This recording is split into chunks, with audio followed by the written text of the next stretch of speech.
6 compagnons. Je vais vous lire cette histoire dans ce roman audio.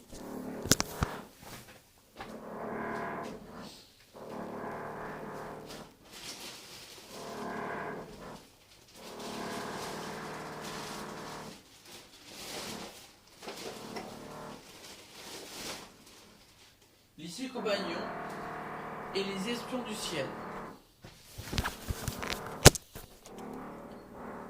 Les 6 compagnons et les espions du ciel. Livre audio.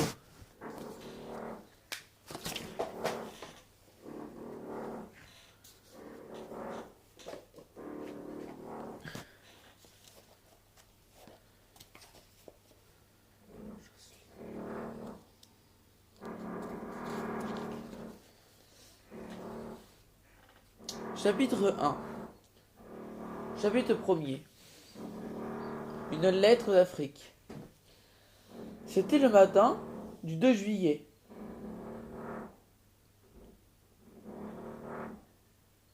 Le petit appartement que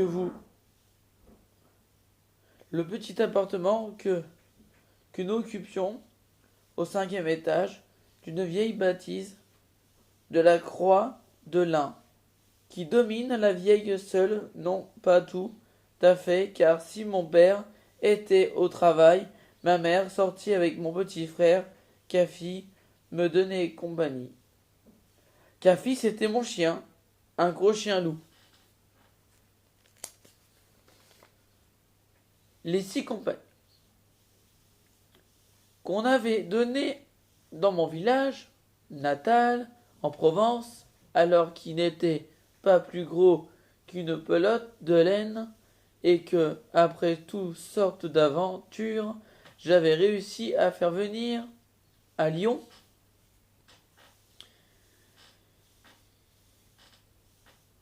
assis sur son train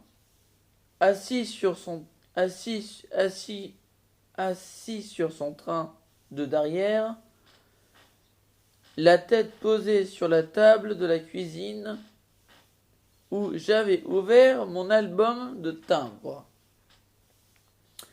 Pour les classer, il me recommandait.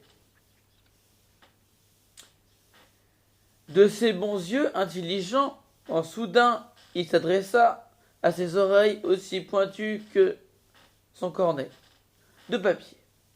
Kafi ne se trompait jamais. S'il regardait avec cette attention du côté de la porte, c'était que quelqu'un venait de déposer 4e étage pour monter au 5e sur les toits où on trouvait notre appartement, puis il se mit pousser de petits accrements de plaisir, signe qui avait reconnu un pas familier. Je pensais à un petit de mes bons camarades, ont tendu de la guille à la bistec,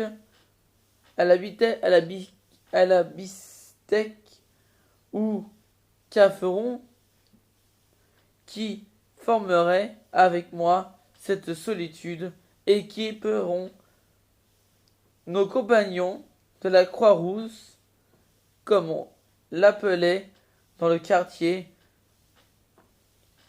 Je m'étais trompé, c'était Maddy, la seule fille de notre bande, une chic fille, si garçonnière comme certains, une matière comme dans d'autres, une camarade toute simple, intelligente, sensible, que nous avons gaillère promenée dans un fauteuil roulant quand une ruelle maladie l'avait immobilisée pour le long mois.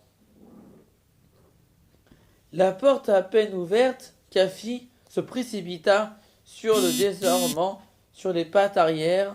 Il posa celle devant, sur les épaules, pour essayer de son agation.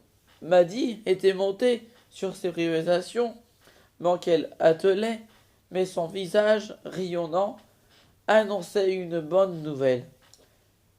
Titou, cette fois, c'est sûr, Nous allons partir. Regarde la lettre que je viens de recevoir d'une espèce de lourde enveloppe à faire chi avec des timbres étrangers et de sortir de feuilles. Auriga, le 29 juin. Cher Maddy, c'est fait tout organiser sur ce secrétaire de mon père. S'est occupé de notre voyage en Mogamie. Tant pis pour nous, tant pis pour vous, si vous préférez une vie de bohème, pour une fois, de camporé, pas sous le tente, nous dans le cronier, mais un galou confortable à 2 pas de chez nous. Si vous disposez de la chambre climatisée, avec douche, lavabo, papa se réjouit. Bon, c'est un peu compliqué, c'est dur pour les enfants. Je préfère inventer.